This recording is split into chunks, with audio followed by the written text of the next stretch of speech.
السلام عليكم ورحمة الله وبركاته. الحمد لله نحمده ونستعينه ونستغفره ونعوذ بالله من شرور أنفسنا ومن سيئات أعمالنا. من يهده الله فلا مضل له ومن يضلل فلا هادي له وأشهد أن لا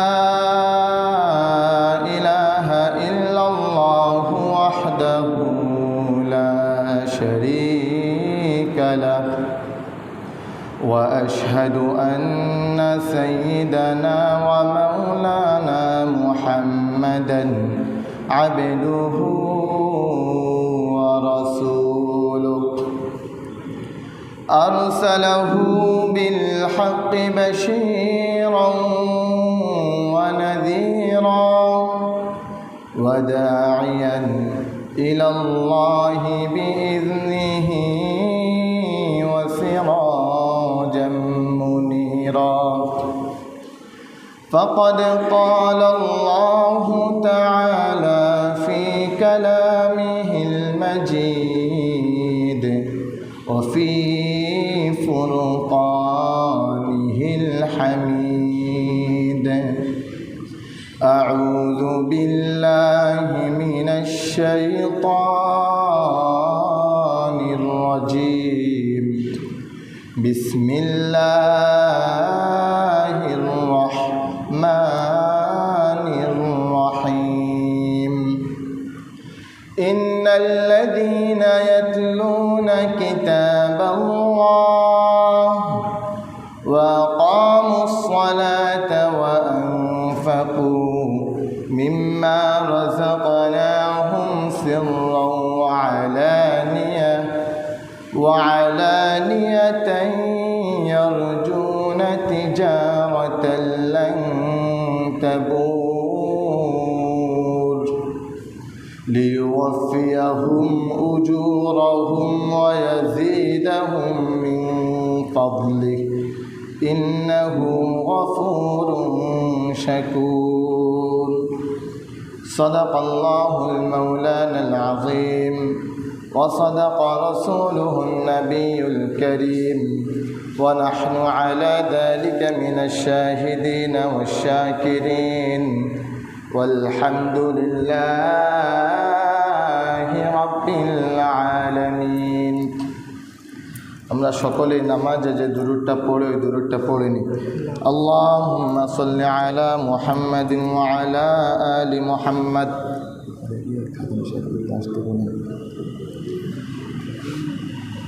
إنك حميد مجيد.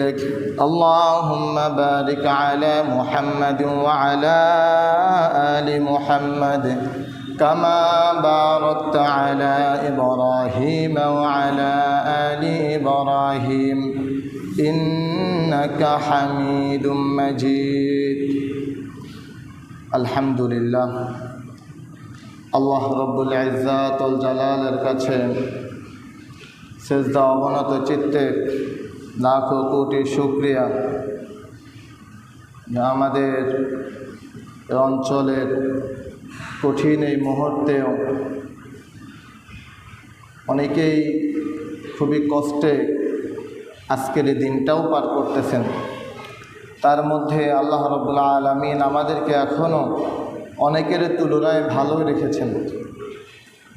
সেই ভালো থাকা বান্দাদের মধ্য থেকে আল্লাহ রাব্বুল আলামিন বাছাই করে আজকের এই জুমার দিনে জুমার সালাত আদায়ের জন্যে তার ঘর মসজিদে আগে ভাগে আসার তৌফিক দান করেছেন। আমরা আমাদের সেই মালিকের দরবারে মন প্রাণ উজাড় করে দিয়ে কালিমাতুশ শুকর আদায় করে নিচ্ছি। সকলেই বলি আলহামদুলিল্লাহ। দুরুদ ও রহমত বর্ষিত হোক রহমাতাল লিল আলামিন হযরত মুহাম্মদ মুস্তাফা সাল্লাল্লাহু আলাইহি ওয়াসাল্লামের প্রতি আল্লাহুম্মা সাল্লি আলাইহি আল্লাহুম্মা বারিক আলাইহি। সম্মানিত উপস্থিতি, দেশের যে অবস্থা চলছে এই অবস্থায় আমাদের জুমার মূল বিষয় হওয়া প্রয়োজন ছিল ইসলামে মানব সেবা অথবা প্রাকৃতিক দুর্যোগের কারণ সম্পর্কে আমাদের আলোচনা করাই মূল বেশি প্রয়োজন ছিল। তবে যেহেতু আমাদের গত জুমাতে আমরা কোরআনের তাৎপর্য এবং ফজিলত সম্পর্কে আলোচনা করেছি আর বলেছিলাম যে এই জুমাতে কোরআন তেলাওয়াতের ফজিলত সম্পর্কে আলোচনা হবে, তাই আমাদের মূল বিষয় থাকবে কোরআন তেলাওয়াতের ফজিলত সম্পর্কে। আর আলোচনার মাঝে ইনশাআল্লাহ বর্তমান সময়ের তাৎপর্য আমরা তুলে ধরার চেষ্টা করব। আমাদের আজকের জুমার মূল বিষয় হলো কোরআনুল কারীম তেলাওয়াতের ফজিলত। এ সম্পর্কে কোরআন ও হাদিসে অনেক বিস্তারিত আলোচনা রয়েছে। সেই বিস্তারিত আলোচনার মধ্য থেকেই আমরা আমাদের জুমার আলোচনায় গুরুত্বপূর্ণ কিছু আয়াত এবং হাদিস তুলে ধরার চেষ্টা করছি। কোরআনুল কারীম যারা তেলাওয়াত করে আর কোরআনুল কারীম যারা তেলাওয়াত করে না তাদের উদাহরণ রাসূলুল্লাহ সাল্লাল্লাহু আলাইহি ওয়াসাল্লাম হাদিসে খুব চমৎকারভাবে তুলে ধরেছেন। عن أبي موسى الأشعري رضي الله تعالى عنه قال قال النبي صلى الله عليه وسلم হযরত আবু মুসা আশআরী রাদিয়াল্লাহু তাআলা আনহু থেকে বর্ণিত, তিনি বলেন আল্লাহ রাসূল সাল্লাল্লাহু আলাইহি ওয়াসাল্লাম বলেছেন, মাসালুল মুমিনিল্লাযী ইয়াকরাউল কুরআন কামাসালিল উতরুজ্জাতি রিহুহা তাইয়িবুন ওয়া তা'আমুহা তাইয়িবুন। তিনি বলেন, আল্লাহ রাসূল সাল্লাল্লাহু আলাইহি ওয়াসাল্লাম বলেন, যে মুমিন কোরআন তেলাওয়াত করে সেই মুমিনের দৃষ্টান্ত নাকি আসতে বলেন, সেই মুমিনের দৃষ্টান্ত কেমন? কামাসালিল উতরুজ্জাতি, সে মুমিনের দৃষ্টান্ত হলো কমলার মতো। যে মুমিন কোরআন তেলাওয়াত করে সে মুমিনের দৃষ্টান্ত রাসূল কিসের মতো বলেছেন? কমলার মতো। কমলা কেমন? ব্যাগগুলো দিন, ব্যাগগুলো। কমলা কেমন? রিহুহা তাইয়িবুন, যে এটার ঘ্রাণ চমৎকার। বুঝেন না? ব্যাগগুলো দিতেন। জি, রিহুহা তাইয়িবুন, যে এটার ঘ্রাণ হলো চমৎকার। ওয়া তা'আমুহা তাইয়িবুন, এবং এটার স্বাদও চমৎকার। রাসূল বলেছেন মুমিন যারা কোরআন তেলাওয়াত করে যারা, তাদের উদাহরণ কিসের মতো? কমলার মতো। কমলার দুইটা গুণ রাসূল বলেছেন, এক, এটার ঘ্রাণও ভালো, এটার স্বাদও ভালো। তার মানে যারা কোরআন তেলাওয়াত করে তাদের ঘ্রাণও আছে, তাদের স্বাদও আছে।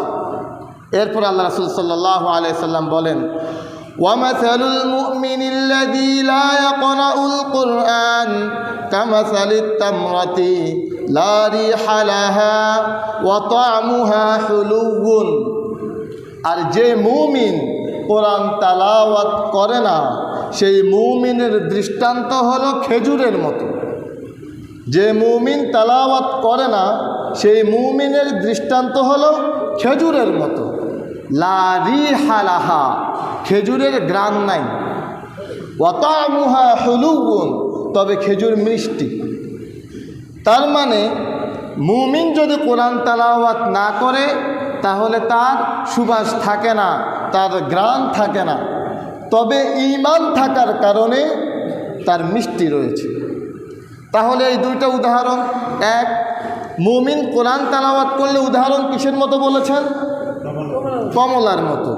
কমলার দুইটা গুণ, ঘ্রাণও আছে, স্বাদও আছে।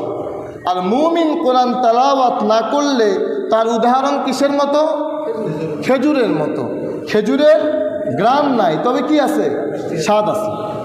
এরপর আল্লাহ রাসূল বলেন, وَمَثَلُ الْمُنَافِقِ الَّذِي يَقْرَأُ الْقُرْآنَ كَمَثَلِ الرَّيْحَانَةِ رِيحُهَا طَيِّبٌ وَطَعْمُهَا مُرٌّ।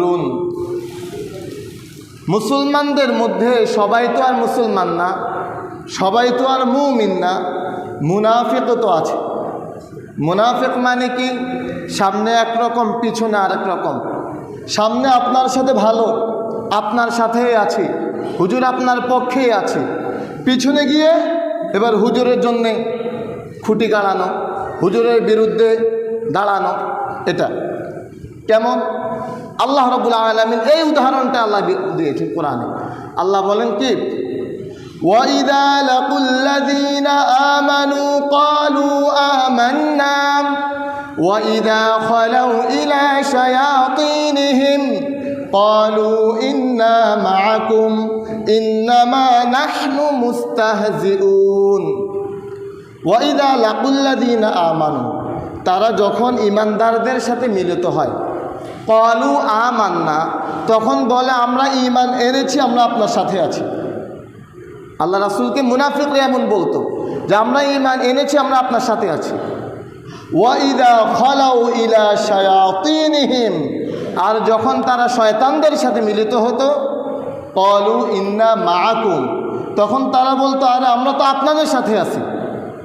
ঈমানদারদের সাথে যখন মিলতো তখন বলতো আমরা আপনাদের সাথে, বেঈমানদের সাথে যখন মিলে তখন বলে আমরা আপনাদের সাথে আছি। ইন্নামা নাহনু মুস্তাহজিউন, নিশ্চয় আমরা তো ঈমানদার যারা তাদের সাথে উপহাস করতেছি মাত্র। ঈমানদারদের সাথে যে বলতেছি যে আমরা আপনাদের সাথে আছি, এটা উপহাস করতেছি। এটা হলো মুনাফিকের খাসলাত, যা আল্লাহ রাব্বুল আলামিন কুরআনুল কারীমে বলেছেন। তবে বোঝা যায় যে মুনাফিকরা ঈমানদারদের সাথে মিলে।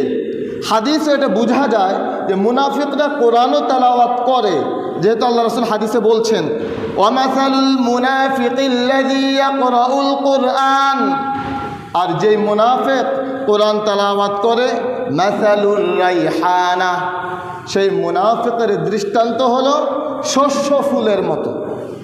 মুনাফিকের দৃষ্টান্ত কিসের মতো? শস্য ফুলের মতো। সেটা কেমন? রিহুহা তাইয়িবুন, এটার ঘ্রাণ ভালো, শস্য ফুলের ঘ্রাণ ভালো। ওয়া তা'মুহা মুররুন, তবে এটার স্বাদ তিতা। তার মানে বোঝা যায় মুনাফিকও যদি কোরআন তেলাওয়াত করে তার থেকেও সুঘ্রাণ বের হয়, তবে ঈমান না থাকার কারণে তার স্বাদ হলো তিক্ত, যেটা রাসূল বলেছেন। এরপর রাসূল কি বলেন? ওয়ামাসালুল মুনাফিকিল্লাযী লা ইয়াকরাউল কুরআন, আর যেই মুনাফিক কোরআন তেলাওয়াত করে না, কামাসালিল হানজালাতি, ওই মুনাফিকের দৃষ্টান্ত হলো মাকাল ফলের মতো। মাকাল ফল কেমন? লাইসা লাহা রিহুন ওয়া তা'মুহা মুররুন, মাকাল ফলে সুঘ্রাণও নাই, আর মাকাল ফল হলো তিক্ত। তার মানে আমরা চারটা উদাহরণ এই হাদিস থেকে পাচ্ছি। যে ঈমানদার কোরআন তেলাওয়াত করে সেই ঈমানদারের উদাহরণ আল্লাহ রাসূল বলেছেন কমলা লেবুর মতো, যার ঘ্রাণও আছে, যার স্বাদও আছে। যে ঈমানদার কোরআন তেলাওয়াত করে না সেই ঈমানদারের উদাহরণ হলো খেজুরের মতো, যার ঘ্রাণ নাই তবে স্বাদ রয়েছে। যে মুনাফিক কোরআন তেলাওয়াত করে তার উদাহরণ হলো শস্য ফুলের মতো, যার ঘ্রাণ রয়েছে কিন্তু স্বাদ হলো তিতা। আর যেই মুনাফিক কোরআন তেলাওয়াত করে না তার উদাহরণ হলো মাকাল ফলের মতো, যার ঘ্রাণও নাই, যার স্বাদও নাই।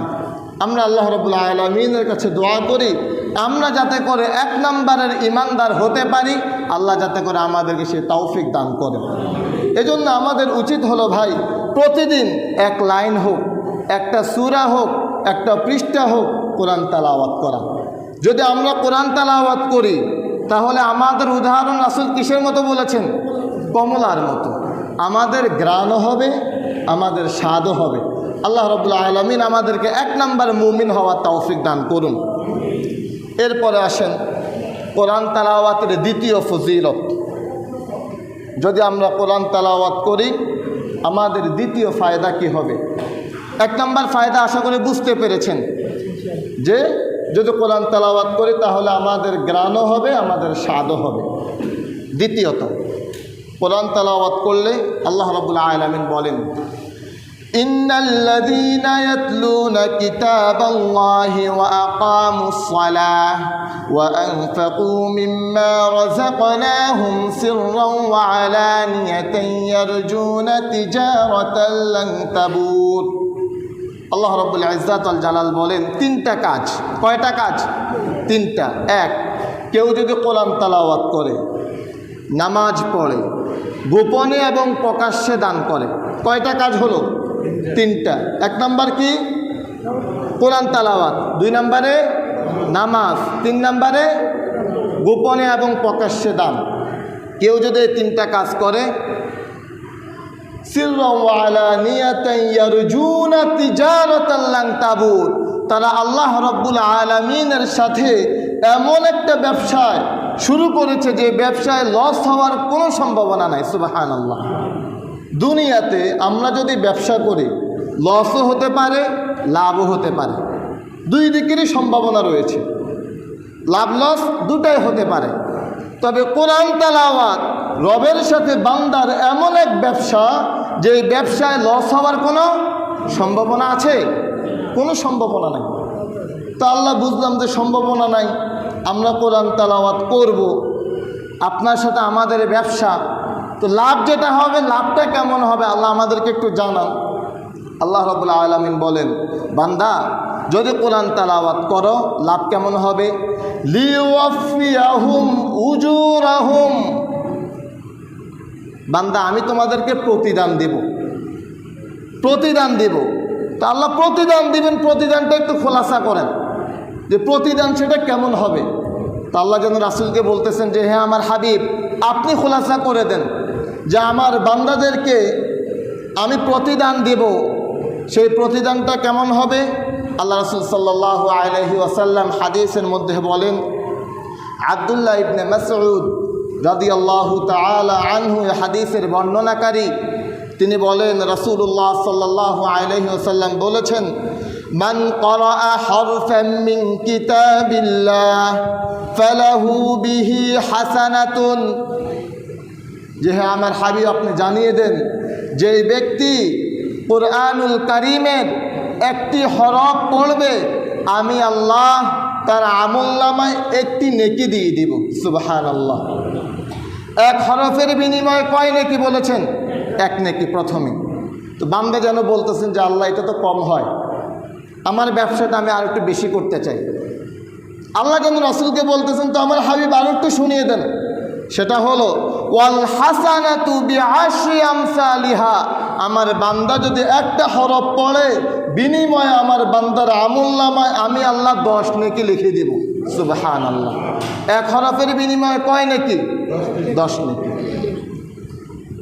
তো আল্লাহ রাব্বুল আলামিনকে যেন বান্দা, মানে হাদিসের ভাষাগুলো এমন যে বান্দা যেন বলেন যে আল্লাহ আমার তো কম হয়। আল্লাহ যেন বলেন যে বান্দা যদি এতেও না হয় তাহলে তোমার দিল আমার জন্যে যতটা আন্তরিক হবে আমি আল্লাহর প্রতিদানও তত বেশি হবে। সুবহানাল্লাহ।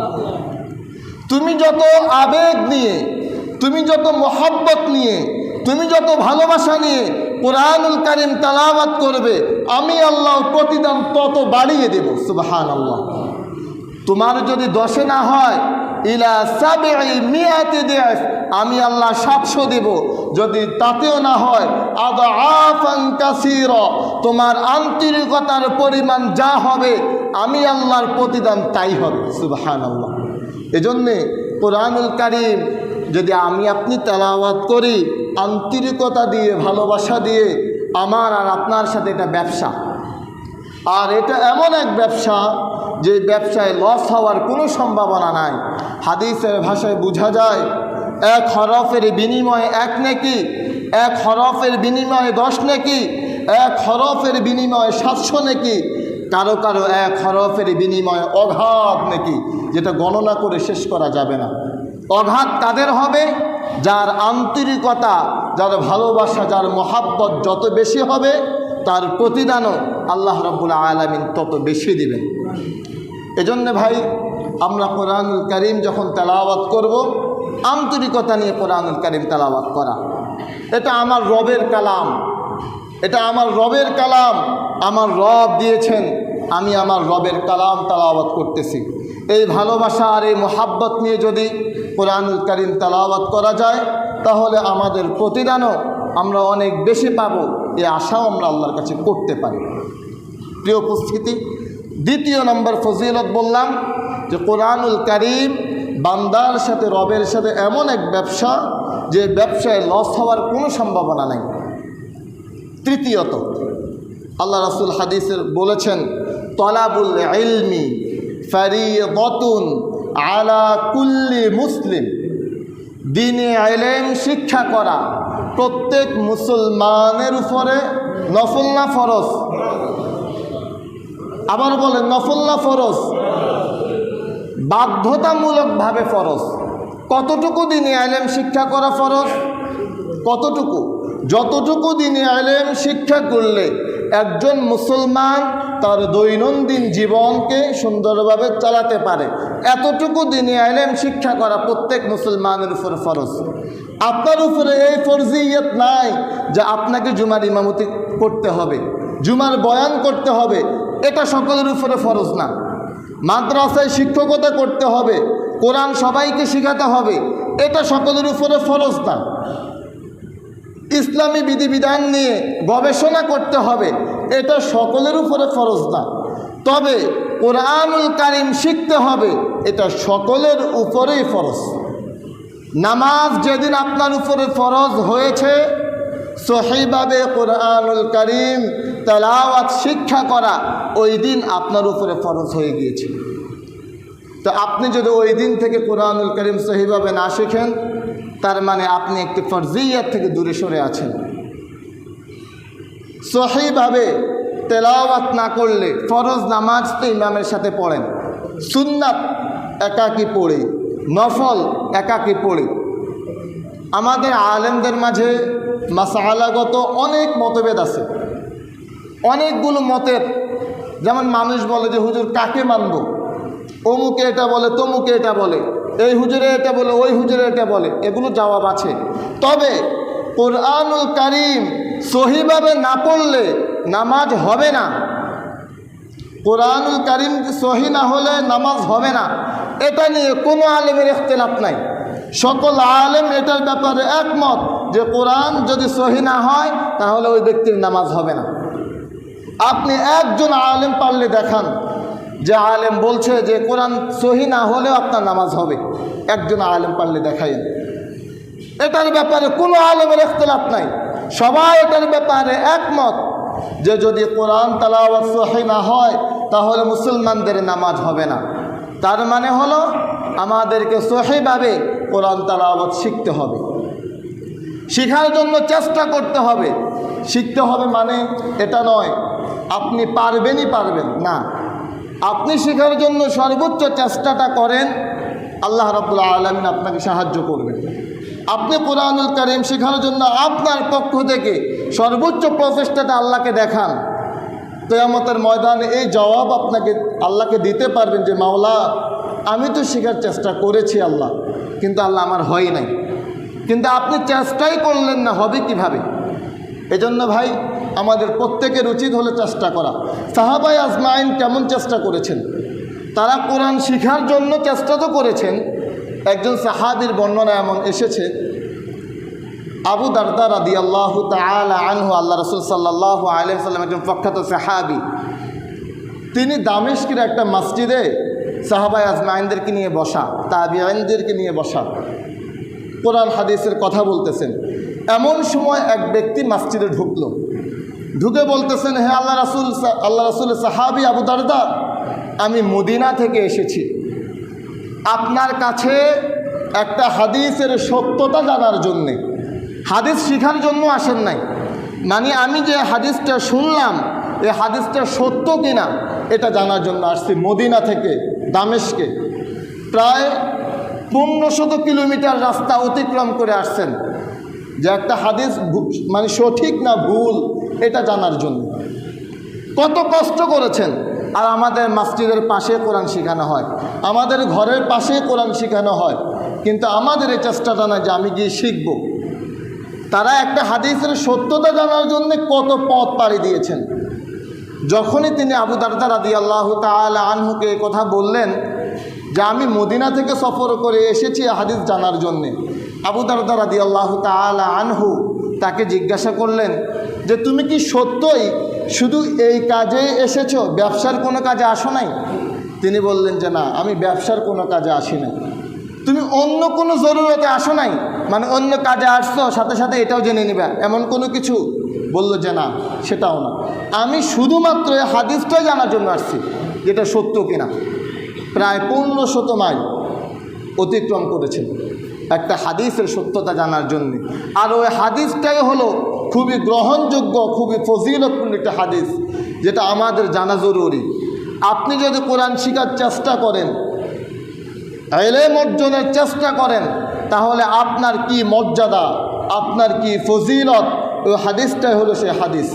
সে হাদিসে আবু দারদা রাদিয়াল্লাহু তাআলা আনহু বলেন, আল্লাহ রাসূল সাল্লাল্লাহু আলাইহি ওয়াসাল্লাম বলেছেন, মান সালাকা তরিকান ইয়ালতামিসু ফীহি ইলমান সাহালাল্লাহু লাহু তরিকান ইলাল জান্নাহ। যে ব্যক্তি ইলম অর্জনের চেষ্টা করবে, ইসলামী ইলম অর্জনের চেষ্টা করবে, কোরআন হাদিসের ইলম অর্জনের চেষ্টা করবে, আর এই ইলম অর্জন করার জন্যে সে যখন বের হবে, তার এই ইলম অর্জনের চেষ্টার বিনিময়ে আল্লাহ রব্বুল আলামিন তার জান্নাতের পথকে সুগম করে দিবেন। সুবহানাল্লাহ। 1 নম্বর ফজিলত এই হাদিসে। 2 নম্বর ফজিলত, ওয়া ইন্নাল মালাইকাতা লাতাদাউ আজনিহাতাহা রিদান লিতালিবিল ইলমি। আপনি যখন ঘর থেকে বের হচ্ছেন, আপনার নিয়ত হলো আমি কোরআনের ক্লাসে যাব, কোরআন শিখব, ইলম অর্জন করব। এই নিয়তে বের হয়ে আপনি যখন কদম দিচ্ছেন, আপনার এই কদমের নিচে ফেরেশতারা তাদের রহমতের দানাকে বিছিয়ে দিচ্ছে। সুবহানাল্লাহ। আপনার দাম কত আপনি চিন্তা করতে পারেন। কারোর জন্য যদি লাল গালিচা বিছানো হয়, তাহলে তিনাকে খুব মর্যাদাবান মনে হয়। এক মানুষ আরেক মানুষের জন্য লাল গালিচা বিছিয়েছে, যার জন্য লাল গালিচা বিছানো হলো তাকে মর্যাদাবান মানুষ মনে করা হচ্ছে। আর আপনি যখন কোরআন শিখার জন্য বের হচ্ছেন, ফেরেশতারা, মর্যাদাবান ফেরেশতারা তাদের ডানাকে আপনার জন্য বিছিয়ে দিচ্ছে। আপনার মর্যাদা কত আল্লাহর কাছে। 3য় মর্যাদা, ওয়া ইন্না তালিবাল ইলমি ইয়াস্তাগফিরু লাহু মান ফিস সামাই ওয়াল আরদ হাত্তাল হিতানি ফিল মা। আপনার বয়স যাই হোক না কেন, আপনি যখন কোরআন শিখার চেষ্টা করতেছেন, হাদিস শিখার চেষ্টা করতেছেন, তখন আপনার জন্যে আসমান এবং জমিনে যা কিছু আছে, আল্লাহর সকল সৃষ্টি আপনার জন্য ক্ষমার দোয়া করে। সুবহানাল্লাহ। আপনি কাকে টাকা দিয়ে আপনার জন্য দোয়া করাবেন? অথচ আপনি যখন কোরআন শিখার জন্য বের হচ্ছেন, কোরআন শিখার চেষ্টা করতেছেন, তখন এই সকল সৃষ্টিকুল আপনার জন্য ক্ষমার দোয়া করে যে আল্লাহ, আপনার অমুক বান্দা কোরআন শিখার জন্য বের হচ্ছে, মাওলা আল্লাহ তার জীবনের গুনাহগুলোকে মাফ করে দেন, আল্লাহ তার জীবনের অপরাধগুলোকে মাফ করে দেন। তারা আপনার জন্য এমনিতেই দোয়া করতেছে। আপনার মর্যাদা। রাসূল হাদিসে বলছেন, হাত্তাল হিতানি ফিল মা। সমুদ্রের তলদেশে যে মাছগুলো আছে, ওই মাছগুলো পর্যন্ত আপনার জন্য ক্ষমার দোয়া করে। গর্তের পিপিলিকা পর্যন্ত আপনার জন্য ক্ষমার দোয়া করে। এই হলো আপনার মর্যাদা। এরপর আল্লাহ রাসূল সাল্লাল্লাহু আলাইহি সাল্লাম বলেন, ওয়া ইন্না ফাদলাল আলিমি আলাল আবিদি কাফাদলিল কমারি আলা সাইরিল কাওয়াকিব। আসমানে চাঁদও উঠে, আসমানে তারাও উঠে। অনেকগুলো চাঁদের মাঝে, অনেকগুলো তারার মাঝে চাঁদটাকে দেখতে আমাদের কি কষ্ট হয়?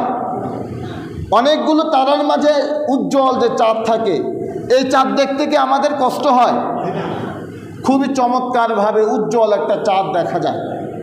আল্লাহ রসুল সাল্লাল্লাহু আলাইহি সাল্লাম বলেন, অনেক ইবাদত গুজার মানুষ যারা নফল নামাজ পড়ে, জিকির আজকার করে, তাসবিহ তাহলিল পড়ে, অনেক আবেদ মানুষ, এই সমস্ত আবেদ মানুষের মাঝে যে ব্যক্তি কোরআন শিখার চেষ্টা করে, ইলম অর্জন করার চেষ্টা করে, এই ব্যক্তি যেন ওই সমস্ত তারার মাঝে চাঁদ যেমন, ওই সমস্ত আবেদের মাঝে কোরআন শিখনেওয়ালার মর্যাদাও তেমন। সুবহানাল্লাহ। আপনি যখন কোরআন শিখতেছেন, কেউ নফল নামাজ পড়তেছে পাশে, কেউ জিকির আজকার করতেছে পাশে, এই নফল নামাজ পড়নেওয়ালার চাইতে, এই জিকির করনেওয়ালার চাইতে আপনার মর্যাদা রবের কাছে চাঁদ উজ্জ্বল চাঁদের মতো। সুবহানাল্লাহ। এজন্যে একজন সাহাবী বলেছেন, কুন আলিমান, আলেম হও। আলেম হলে তো তোমার মর্যাদা অনেক। আও মুতাআল্লিমান, অথবা আলেমের ছাত্র হও। আও মুহিব্বান, অথবা আলেমকে ভালোবাসো। আও মুতবিআন, অথবা আলেমের অনুসারী হও। ওয়ালা তাকুন লিল খামিসান, পঞ্চম নাম্বার হইও না। তার মানে হলো আলেমের বিরোধিতা করিও না, নিজে আলেম হওয়ার চেষ্টা করো। নিজে যদি আলেম না হতে পারো, আলেমের ছাত্র হওয়ার চেষ্টা করো। তাও যদি না পারো, আলেমকে ভালোবাসো। তাও যদি না পারো, আলেমের অনুসরণ করো। এই চারটার বাহিরে গিয়ে আলেমদের বিরোধিতা করিও না। যদি আলেমদের বিরোধিতায় তোমরা লামো, তাহলে এটা জেনে রেখো, আল্লাহ রাব্বুল আলামিন স্বয়ং তোমাদের বিরোধিতা করবেন। কেননা আল্লাহ রাসূল হাদিসে বলেছেন, আল উলামাউ ওয়ারাসাতুল আম্বিয়া, আলেম হলেন তারা যারা রাসূলের উত্তরাধিকারী। আল্লাহ রাসূল সাল্লাল্লাহু আলাইহি সাল্লাম সহ সমস্ত নবী রাসূলরা উম্মতদের জন্য কোনো ধন সম্পদ রেখে যান নাই। তারা ইলম রেখে গিয়েছেন, তারা কোরআন আর হাদিস রেখে গিয়েছেন। এজন্য ভাই, যে আলেমেরা কোরআন আর হাদিসের কথা বলে, আপনারা ওই আলেমদেরকে ভালোবাসা উচিত। নিজে আলেম হওয়ার চেষ্টা করেন, তা না পারলে আলেমের ছাত্র হওয়ার চেষ্টা করেন, তা না পারলে আলেমকে ভালোবাসেন। কিন্তু আলেমের বিরোধিতা করার আগে, যে কথা নিয়ে আলেমের বিরোধিতা করবেন, আপনার কাছে মনে হতে পারে তিনি এভাবে কথাটা বলেছেন, আগে গিয়ে তার সাথে আলোচনা করেন, এরপরে বিরোধিতা করেন। তা না করে একজন আলেমের বিরোধিতা যদি আপনি করেন, তাহলে আপনি এটা জেনে রাখেন যে আপনি অন্যায় করে যদি আলেমের বিরোধিতা করেন, আল্লাহ রাব্বুল আলামিন আপনার সাথে বিরোধিতা করবেই করবে। হাদিস দ্বারা প্রমাণিত। প্রিয় উপস্থিত, তো বলছিলাম যে এই হাদিসে 7টা ফজিলত পাওয়া যায় একজন ইলম অর্জনকারীর। যদি আমরা ইলম অর্জন করার চেষ্টা করি, কোরআন শেখার চেষ্টা করি, তাহলে আল্লাহ রাসূল বলেছেন আমাদের জন্য জান্নাতের পথকে সুগম করে দেওয়া হবে। আমাদের জন্য রহমতের ফেরেশতা তাদের ডানাকে বিছিয়ে দেবে। আমাদের জন্য সমস্ত সৃষ্টিকুল আল্লাহ রাব্বুল আলামিনের কাছে ক্ষমা চাইবে। সমুদ্রের তলদেশের মাছ, গর্তের পিপিলিকা পর্যন্ত আল্লাহর কাছে আমাদের জন্য ক্ষমার প্রার্থনা করবে। ওই তারাগুলোর মধ্যে চাঁদ যেমন উজ্জ্বল, অসংখ্য আবেদকারীর চাইতে একজন আলেম তেমন আল্লাহর কাছে উজ্জ্বল।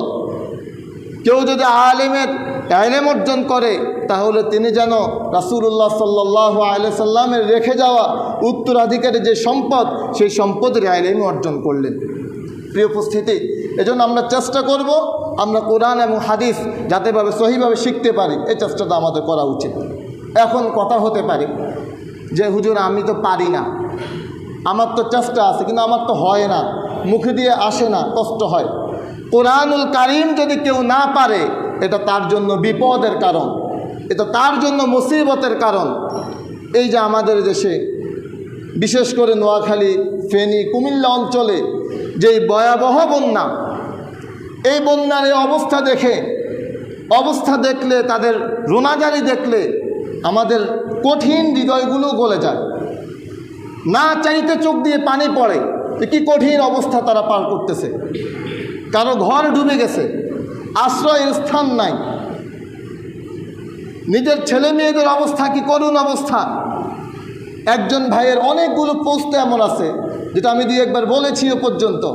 একজন ভাই এমন বলছেন যে আমার বৃদ্ধ মা, বৃদ্ধ বাবাকে ঘরে রেখে প্রথমে মাকে নিয়ে গেলাম, মাকে আশ্রয়স্থলে রেখে এসে বাবাকে নিয়ে যাব। মাকে রেখে যখন আসলাম বাবাকে নেওয়ার জন্যে, দেখলাম আমার ঘরও নাই, আমার বাবাও নাই। ভাই, আমরা তো এই কঠিন পরিস্থিতিতে মোকাবেলা করতেছি না। এই অঞ্চলের মানুষ যারা, আমরা এই মাইজদি অঞ্চলে, আমাদের কারো কারো ঘরে পানি উঠছে, কিন্তু এই কঠিন মুহূর্তটা আমাদের জন্য যাচ্ছে না। যাদের ওই কঠিন মুহূর্ত যাচ্ছে তারা বুঝতেছে যে জীবন কত কঠিন। তো আমাদের উচিত হলো তাদেরকে আর্থিকভাবে সহযোগিতা করা, তাদেরকে যেভাবে সহযোগিতা করা প্রয়োজন সেভাবে সহযোগিতা করা। তাও যদি না পারি, অন্তত আল্লাহর কাছে হাত তুলে চোখের পানি ছেড়ে তাদের জন্য দোয়া করা। তা আমরা চেষ্টা করবো আজকে ইনশাল্লাহ আমাদের মসজিদ থেকে একটা অনুদান উঠানো। আজকে আমাদের মসজিদের কালেকশনের আগে আমরা বন্যার্তদের জন্যে একটা কালেকশন করব ইনশাআল্লাহ। ওই কালেকশানে আমরা যারা পারি নিজেদের সাধ্যমতো চেষ্টা করব। আর আমাদের এই কালেকশান ইনশাআল্লাহ আমাদের আগামীকাল আসর পর্যন্ত চলবে। আসর পর্যন্ত সময়ে এখন তো আর সবাই ওইভাবে প্রস্তুতি নিয়ে আসি না যে বন্যার্তদের জন্য সাহায্য সহযোগিতা করব। আমরা আমাদের মসজিদের উদ্যোগে কালেকশন করার পরে আমাদের পরিমাণ কত হয় এটা নিয়ে ইনশাআল্লাহ মসজিদ কর্তৃপক্ষের সাথে আমরা কথা বলে কিভাবে আমরা এই অনুদানটা পাঠাতে পারি বা কিভাবে কাজে লাগাতে পারি আমরা ওই চেষ্টাটা করব ইনশাআল্লাহ। তো বলছিলাম যে তারা তো বিপদে আছে, যারা এই বন্যার পানিতে আটকে আছে, কষ্ট করতেছে, তারা তো বিপদে আছে। তবে তাদের চাইতে আরও বেশি বিপদে আছে যারা কোরআনুল কারীম তেলাওয়াত পারে না। বিশ্বাস করেন, তাদের চাইতে ইনারা আরও বেশি বিপদে। তাদের চাইতে যারা কোরআন তেলাওয়াত সহিভাবে পারে না তারা আরও বেশি বিপদে আছে। আজকে তো এই দুনিয়ার কঠিন বিপদ, এটা তো সাময়িক, এক সপ্তাহ পরে, এক মাস পরে এই বিপদ কেটে যাবে। কিন্তু কোরআনুল কারীম তেলাওয়াত না করার যে বিপদ কিয়ামতের ময়দানে হবে, ওই বিপদে কেউ আপনার সাহায্যকারী হবে না। এখন তো আমরা বলতেছি যে তাদেরকে সাহায্য করব, কিয়ামতের ময়দানে আপনার সাহায্যকারী কেউ হবে না। আপনাকে ভাই কোরআনুল কারীম তেলাওয়াত শিখতে হবে, শিখতেই হবে। আপনার কষ্ট হলে আপনার প্রতিদান বেশি।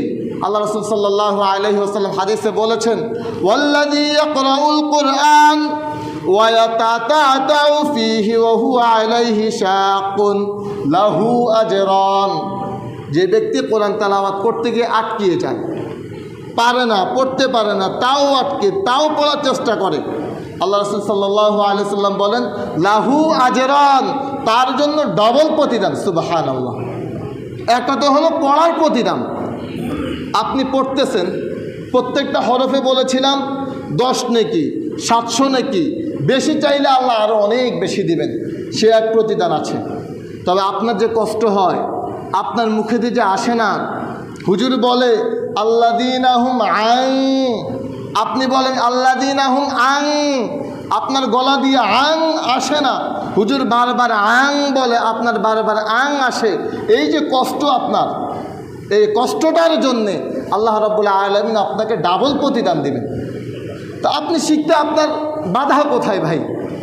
এই 24টা ঘন্টার মধ্যে আপনি আধা ঘন্টা সময় দেন কোরআনুল কারীম। আপনি যদি এটা বলেন যে আমার বয়স হয়ে গেছে এজন্য আমি শিখতে পারি না, আমাদের এই অজুহাত যে বয়স হয়ে গেছে এজন্য শিখতে পারি না, এটা কোরআনুল কারীম নাজেল হওয়ার যে প্রথম দিক, এই প্রথম দিকের বিরোধী কথা।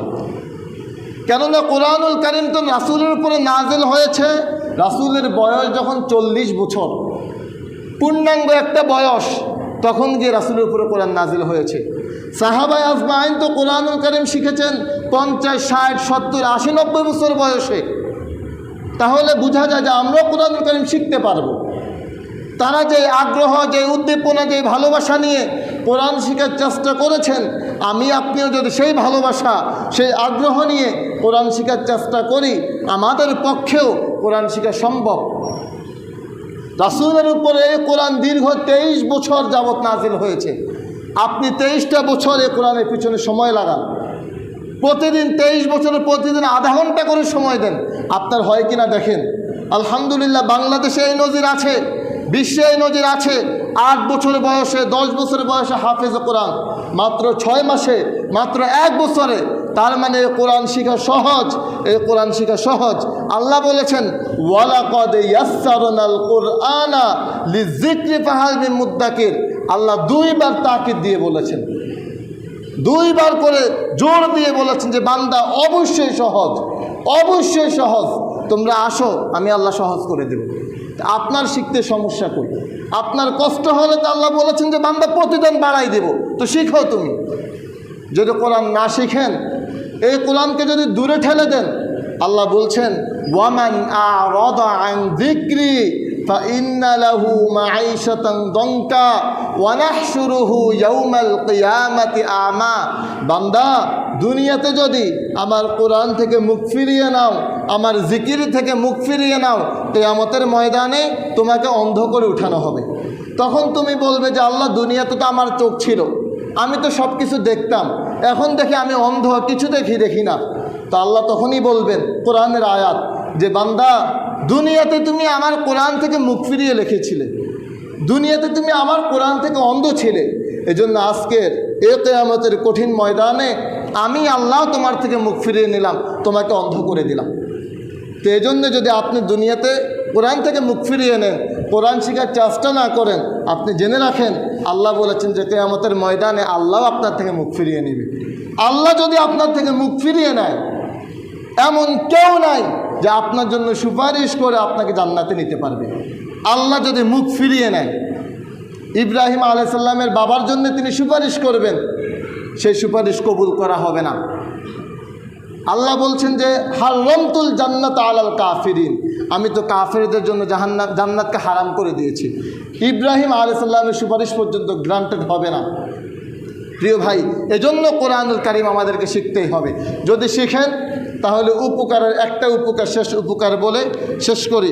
আল্লাহ রাসূল সাল্লাল্লাহু আলাইহি সাল্লাম বলেছেন, কিয়ামতের ময়দানে অসংখ্য মানুষ তো জমা হবে, এই সকলের সামনে আপনার মর্যাদা কি হবে?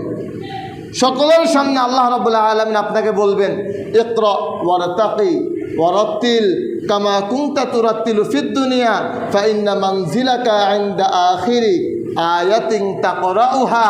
বান্দা, দুনিয়াতে তো কষ্ট করে আমার এই কোরআন তেলাওয়াত শিখেছো, আমার এই কালাম শিখেছো, হালাল আর হারাম মেনে যদি তুমি জীবন পরিচালনা করে থাকো, তাহলে আজকের এই দিনে এই সমগ্র মানুষের সামনে তুমি কোরআন তেলাওয়াত করতে থাকো।